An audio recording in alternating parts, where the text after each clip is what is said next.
Hi, today we are going to be doing an ankle speaker wrap. So this is uh, today we have a football player. He injured his anterior fibular ligament. Okay, so it was most likely done with it too quickly, changing direction too quickly. So this the anterior collateral ligament.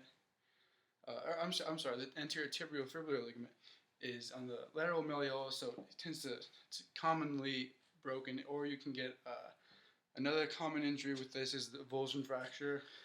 So, excuse me. So these are the two things that you're looking for. So today we already have our pre-wrap is on. We didn't do too much of it. We didn't get too crazy with it, but um, we so we got the pre-wrap on. We're gonna just save some time with that. Now, the first thing we're going to do, is here, usually you want to do a horseshoe right here on the lateral malleolus, and that secures the the anterior tibiofibular ligament.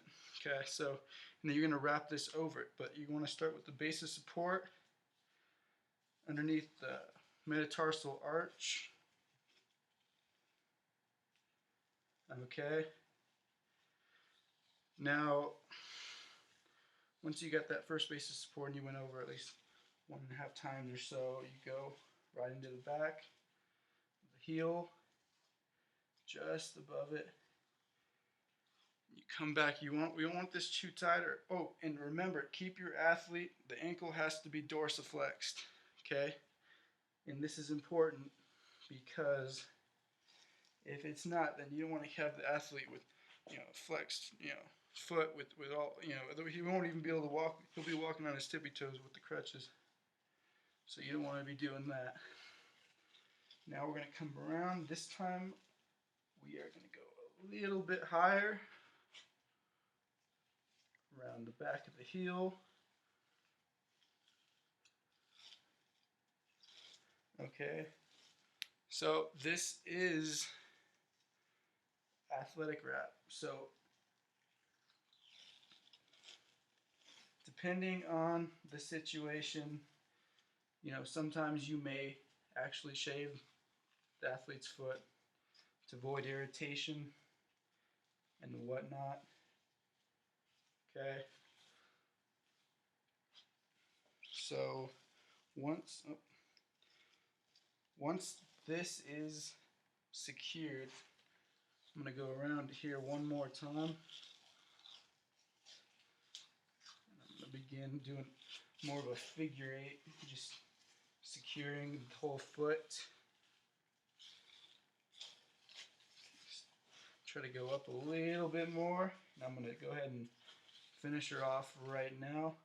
Now, sometimes it's good if you have a pair of scissors. You don't want to be jerking, tearing it off, being violent with the injury. You want to be very careful. But if you're skilled and you've got practice, you can just split it usually pretty easily without shaking the foot up too much and furthering the injury anymore. So once this is done, you want to do rest, ice, compression, and elevation. So we already got it somewhat elevated, and this is going to take some time to heal. Now, while the athlete is healing, it is very important to keep full range of motion because a lot of people, they will tend to actually, keep the foot stabilized, and they're not going to move it. And then when they go to exercise, they can't even move it. So you got to be able to move it before you can begin any kind of rehabilitation exercise. Okay. So, and you can do this. The first exercise you can start to do, and you can start to do this very soon after the initial injury, depending on the severity of it, is alphabet ankles. So you're going to have the athlete, to the best of his abilities, draw an A,